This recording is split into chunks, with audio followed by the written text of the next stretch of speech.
Hi, my name is Mike Reed, and I'm our group's prover for the argument in favor of school-wide positive behavior supports. So the evidence base in support of positive behavior supports is fairly abundant, but it's also varied. In some cases, the results are even mixed or inconclusive.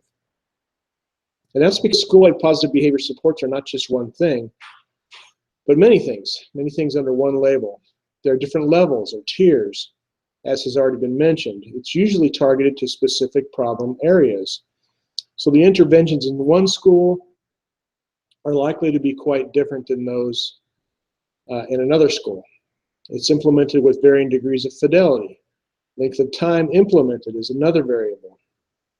In an article by Horner, Sugai, and Anderson to establish guidelines with which to assess school-wide positive behavior supports programs, the authors point out that given the variation in the size, scope, breadth, and focus of these school-wide programs, the evidence base is complex at best. So it's hard to point to a few studies that make the entire case for school-wide positive behavior supports. But this variability leaves the evidence base somewhat vulnerable to criticism. So Solomon, Klein, Hintz, Cressy, and Peller sought to remedy this by systematically analyzing the results of several school-wide positive behavior support studies in an attempt to make the results more generalizable. The authors argue that while there's an abundance of support for school-wide positive behavior supports at the local level, such support can be dismissed as being anecdotal. So a meta-analysis, they analyzed 20 independent studies and found that in general, school-wide positive behavior supports across the board are indeed moderately effective in reducing problem behavior. Interestingly, they also found the effects of the intervention were most pronounced in settings where there was substantial room for improvement, such as in schools in more urban settings or in environments within schools that are more unstructured, like lunchrooms, passing periods, recess, where there tends to be more problem behaviors. In other words, school-wide positive behavior supports are ideal for making improvements where they are needed most. One measure that perhaps makes a compelling argument for school-wide positive behavior supports is teacher efficacy. Teacher efficacy refers to how effective teachers believe themselves to be in motivating and educating all students, including the challenging ones. And it answers the question posed to our group from the professor about the perspectives of people within the school. According to Caprara, Barbara Anelli, Stecca, and Malone, teacher efficacy alone can make a huge difference in student outcomes. And according to a study by Kelm and McIntosh, teachers in schools implementing school-wide positive behavior supports with a high degree of fidelity do regard themselves as significantly more efficacious than their counterparts who aren't in schools implementing these programs. What's compelling in this is that this runs counter to the argument that without exclusionary practices, teachers can't teach because they have no control over their classrooms. So from the perspectives of the teachers themselves, this is clearly not the case.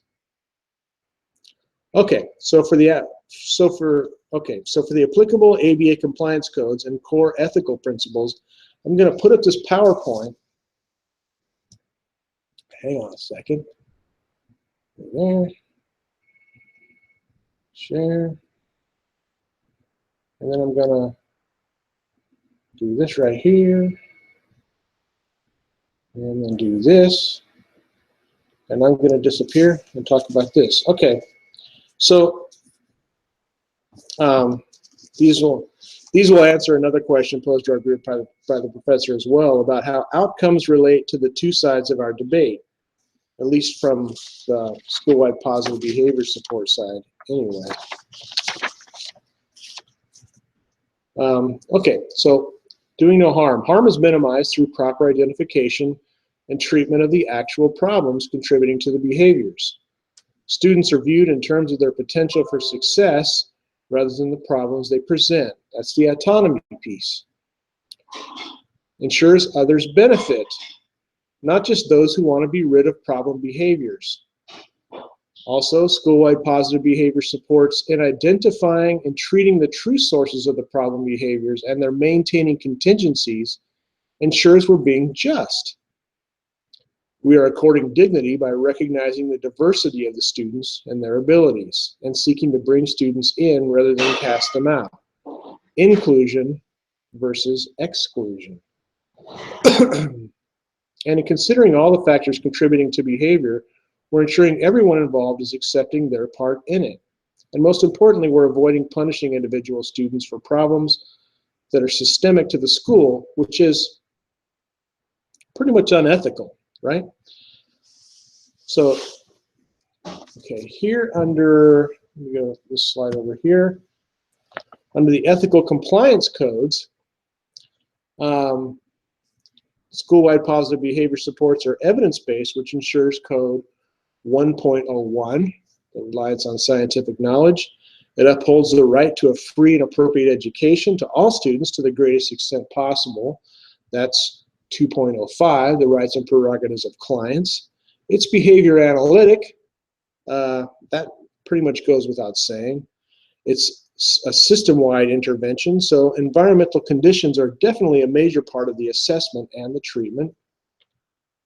Least restrictive procedures are ensured to the greatest extent possible. Again, the intent is to keep the kids in, not push them out, like exclusionary practices sometimes do. Exclusionary practices, by the way, even though sometimes warranted, are actually highly restrictive, most restrictive in some cases. School-wide positive behavior supports are designed to reinforce healthy replacement behaviors. So exclusionary practices, on the other hand, often reinforce bad behavior, especially if the behavior is to escape a task or a specific setting. So we're avoiding harmful reinforcers there. And lastly, school-wide positive behavior supports, if implemented with a high degree of fidelity, will systematically remove the kind of bias from decision-making processes and interventions that often adversely affect people who are already disadvantaged. So there's that. Yeah. Click to exit.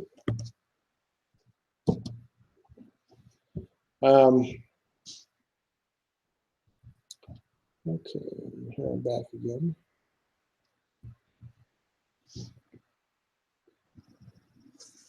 So that's it for me, and then I'm going to give you over to Dan here.